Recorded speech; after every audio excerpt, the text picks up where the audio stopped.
Perang Rusia-Jepang. Pasukan Rusia di Korea mundur menuju Manchuria diikuti sekitar 100.000 pasukan Jepang. Panik di perbatasan. Sebuah film komedi berdasarkan kejadian sejarah. Tahun 1904. Cuaca di perbatasan Korea dan Manchuria lagi nggak jelas. Kadang dingin banget, kadang angin berasa kayak ngejek pasukan yang lagi lari terbirit-birit. Di sebuah pos Rusia, Kolonel Ivanov duduk di tenda sambil nulis surat buat istrinya di Moskow. Sayang, aku baik-baik saja di sini. Cuma ada satu masalah kecil. Musuhnya ada 100.000 orang. Kami, ya kira-kira lebih sedikit banget.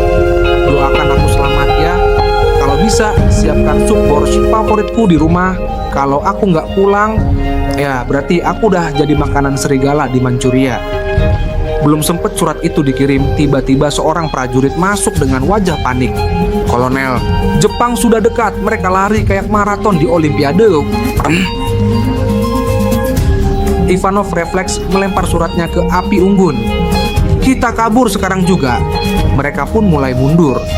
Tapi ada satu masalah. Kuda mereka entah kenapa lebih lambat dari semangat pasukan Jepang. Ivanov sampai ngelus dada. Kenapa kita nggak punya kuda yang doyan lari? Ini kuda atau patung pajangan? Di sisi lain, Jenderal Kuroki dari Jepang tak tersenyum puas sambil ngelesinya ke lihat peta. Pasukan Rusia udah lari, sekarang kita tinggal ngejar mereka. Pastikan mereka nggak sempet mikir buat istirahat. Tapi Jenderal, mereka kan udah jauh di depan. Salah satu perwira Jepang berbisik. Santai, kata Kuroki. Kita ini bangsa yang jago lari. Ayo, kita kejar.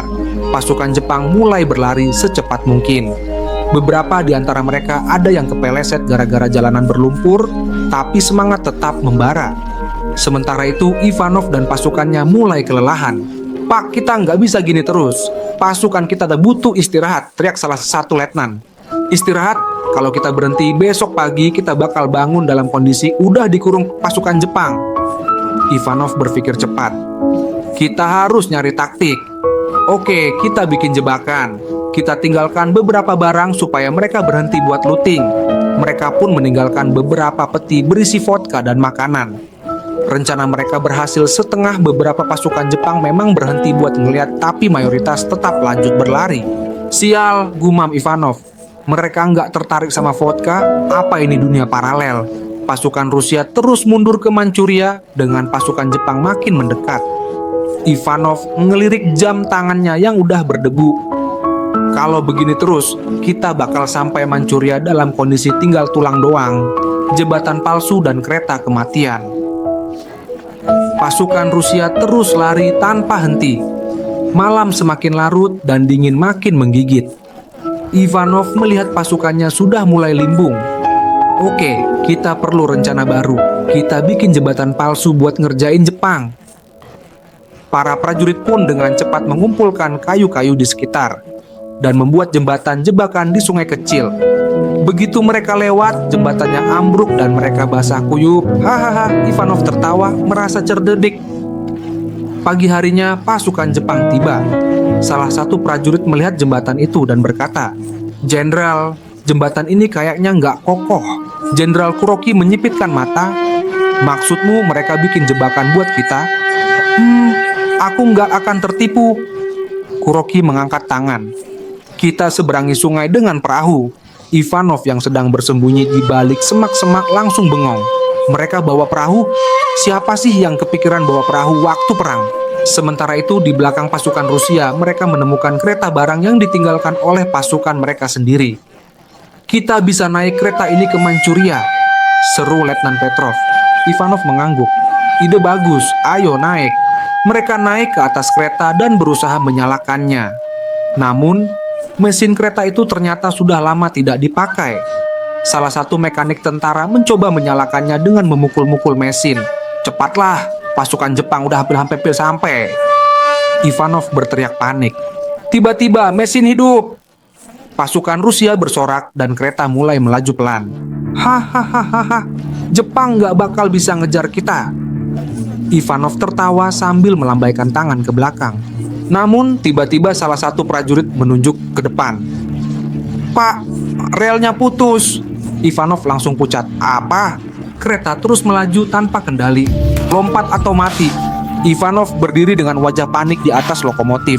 Semua siap-siap, relnya putus di depan. Apa kita bisa berhenti? Teriak Letnan Petrov. Kalau kita bisa ngerem, kita nggak akan ada di situasi ini, jawab mekanik sambil frustasi. Tanpa banyak pilihan, Ivanov akhirnya berteriak, lompat, semua lompat sekarang juga. Satu persatu prajurit Rusia mulai melompat dari kereta yang semakin mendekati jurang. Beberapa berhasil mendarat dengan selamat di tumpukan salju. Sementara yang lain berakhir nyungsep di semak-semak. Ivanov melompat terakhir, tepat sebelum kereta meluncur ke dalam jurang dan meledak seperti adegan film aksi. Pasukan Jepang yang mengejar sampai ke tempat kejadian dan melihat kehancuran itu. Jenderal, mereka berhasil kabur. Kuroki menghela napas. Kita tetap lanjut ke Manchuria. Mereka mungkin selamat, tapi mereka tetap dalam bahaya. Kita akan menangkap mereka cepat atau lambat. Ivanov yang masih terkapar di salju mendengar itu dan mengeluh. Kenapa mereka nggak bisa nyerah aja sih? Pengungsian terakhir. Dengan tubuh lemas dan pakaian penuh salju, Ivanov memandang pasukannya. Oke, kita nggak bisa terus lari kayak gini. Kita butuh tempat sembunyi. Tiba-tiba seorang prajurit menunjuk ke sebuah gua di kejauhan. Pak, kita bisa sembunyi di sana. Mereka segera menuju gua tersebut, tapi ada satu masalah besar. Gua itu sudah dihuni oleh seekor beruang besar.